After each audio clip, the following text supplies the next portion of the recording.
Greetings, comrades. Okay, I've tried a few times to upload this video or to do this video, and it just hasn't worked. So hopefully this will count.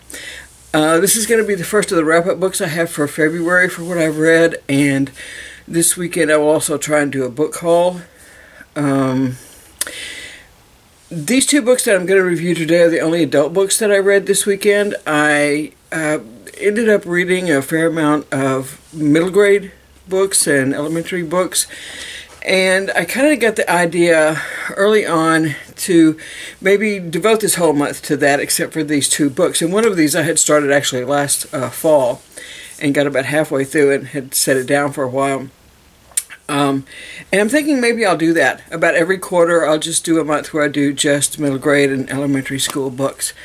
Doesn't mean I won't do them also along the way, because I do enjoy reading those very much, so I'll probably do some of those as well. But today, I just want to do a wrap-up of a couple of books, two adult books that I finished this month. The first one is called Wild Strawberries by Angela Thirkell. See if I can get that in there. Beautiful cover.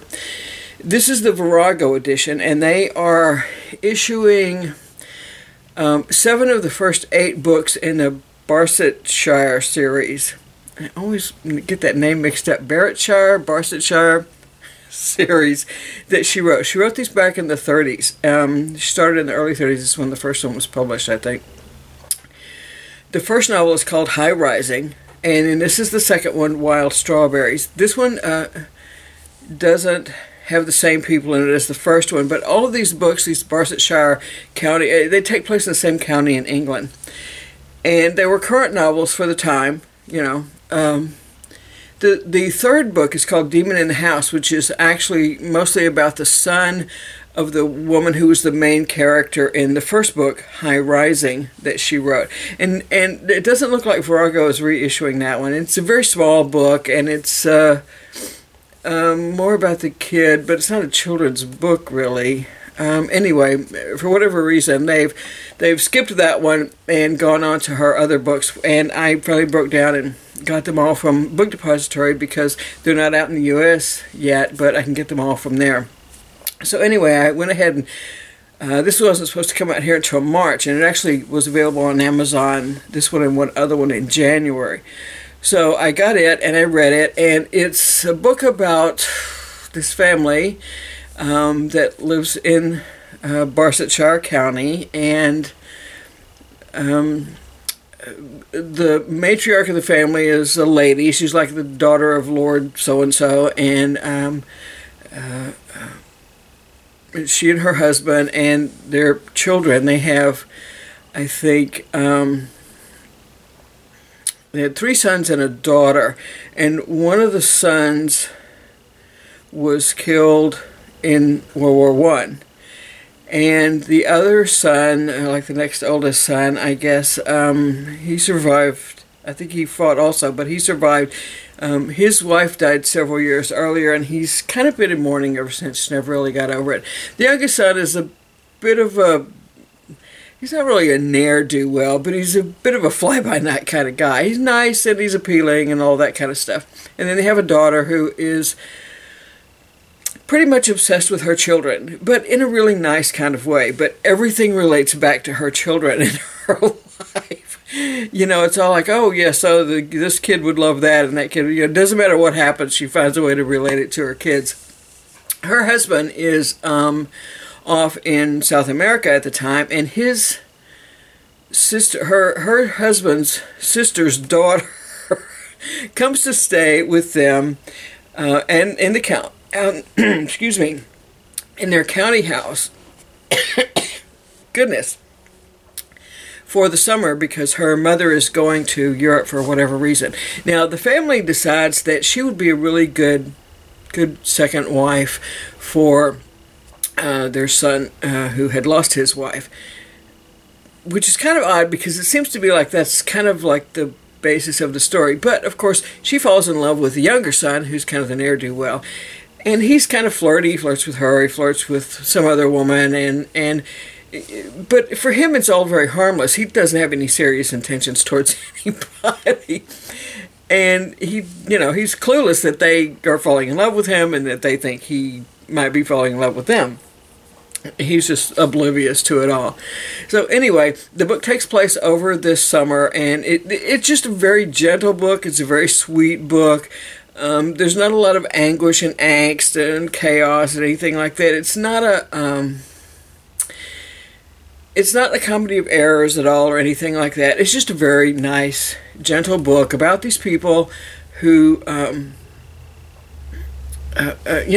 their summer at their country house out in Barsetshire. I really liked the kind of matriarch woman character. She's always trying to organize people. And she just convolutes everything so much that, if she would go A to B is where you want to go. But she's going to bring in, you got to go here first and there first, and we got to bring these people in to do that and do that over there. Drives everybody nuts. She is the most completely disorganized person in the world, but she loves to try and organize things. And I just found her to be a great character. I did like the characters here in the book. Angela Thirkell's very good about that. She's good. She draws good characters, I think. So, anyway, if you like these between the wars, British lifestyle kind of novels, pick up Angela Thirkell. There's the Angela Thirkell Society of North America has a list of all of the books that she wrote, and they have them listed in order of publication, and they tell you which was. She wrote other novels that are other books that other than this series, and they let you know which ones are in that series. And the other book, I actually started last fall and I finished this month, is about 180 degrees from that book. And it is We Have Always Lived at the Castle by Shirley Jackson. Now, I wasn't aware of this book until this fall. And when I was on BookTube and Goodreads and whatever, I saw some people talking about it because, around Halloween, a lot of people were reading it. And it's got this fantastic cover on it, which is like scratchboard art is what it looks like to me, which is... You start off with something that's completely black. It's white, and then it has ink over the front of it, and you scratch off the ink to reveal the white parts.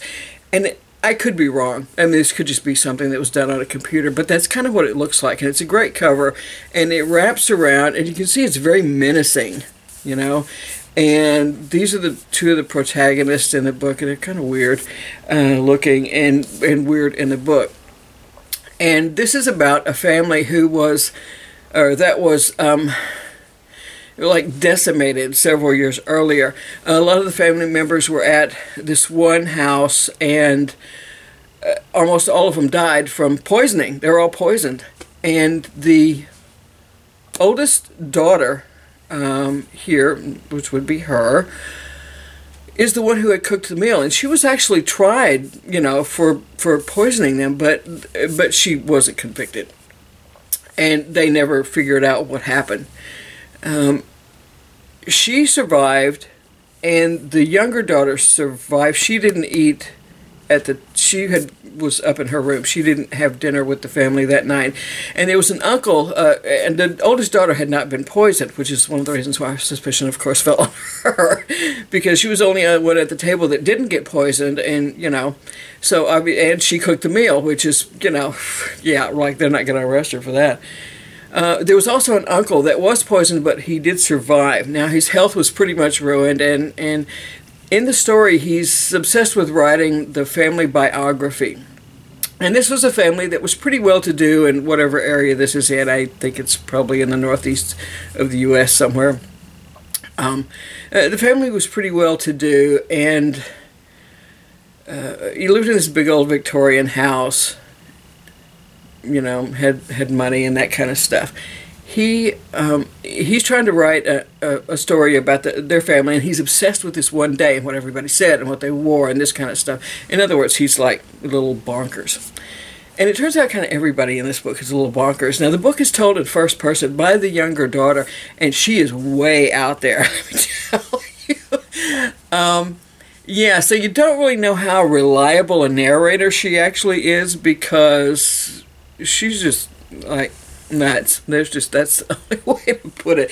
The older daughter has her problems too. She's kind of agoraphobic. She'll go outside the house. She goes under the garden that they have, and they grow food and stuff, but she will only go very far along the property line. And the uncle, who is very ill, is mostly either stays in his bed or is in a wheelchair. So it's up to the younger daughter to go into town for supplies and things like that, which she does once a week.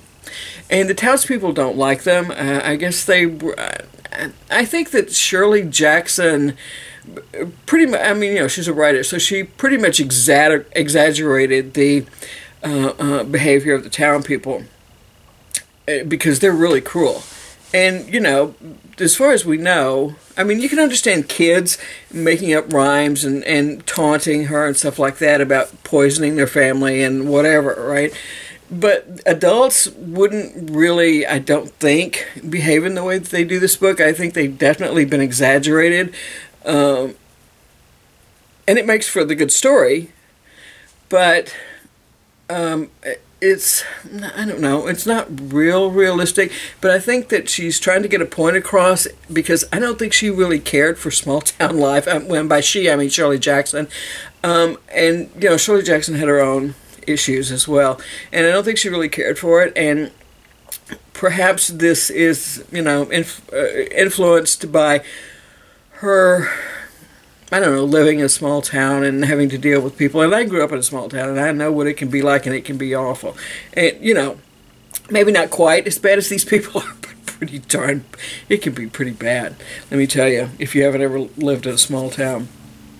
Not that I dislike them. I'm planning on moving back to one when I retire. I do like them, but there are certain aspects that you have to learn to live with. When I stopped reading this book, I put it down about halfway through, and I was afraid it was starting to get tedious, right?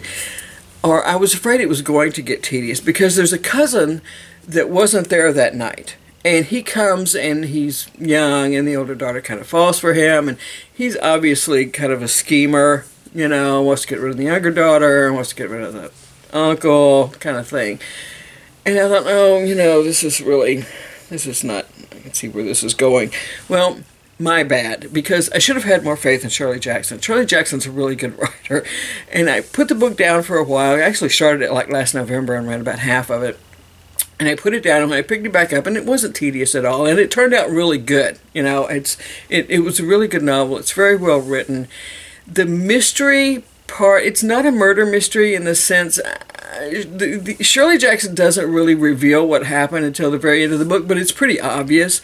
If anyone reads murder mysteries, it's pretty, you know, you can figure out what happened pretty easily. That's not a major part of it, is not figuring it. You're not reading it for the mystery, because that's obvious almost from the very beginning. But it's a really good book. They're very odd people. They're very odd characters. It's just, you know, they end up in the book even more withdrawn than they were at the beginning due to certain events that take place. It's not a very big book. You can see it doesn't have how many pages. It's like, what, maybe 150, something like that. So it really won't take you very long to read, and I do highly recommend it. It's the last novel that she wrote, the last thing that she wrote, and most people say it's her best. You know, I'm not sure that I don't like others better, but it's really good, and I liked it, and I do recommend it. I would definitely give it 4 stars. So the Angela Thirkell book, I'd probably give about 3.5 stars. I didn't like it as much as I did the first one I read, High Rising. It's a good, solid book, but there's really not a whole lot of story there. It's a pretty quiet novel, and I like those. But so anyway, coming up next on the videos will be the wrap-ups of the elementary and middle grade books that I've read, and then I will also do a book haul, which is going to be basically all middle grade and elementary books that I got this this month, except for, well, I can't remember if I did those already. The rest of the Angela Thirkell books that I got from Book Depository, those I might have gotten this month. I can't remember. Gray hair. So anyway. That's it for this time. I hope you'll check out both of those books, or at least check out Angela Thirkell and see if you like her. And definitely, if you haven't read We Always Live at the Castle, give that a pick up, because it's a great book. It really is a good book. Shirley Jackson's just an excellent writer. So if you haven't read her stuff, check it out. Alright, that's it for now. I will see you again soon with the other 2 videos I'm going to do probably this weekend. So happy reading and happy trails.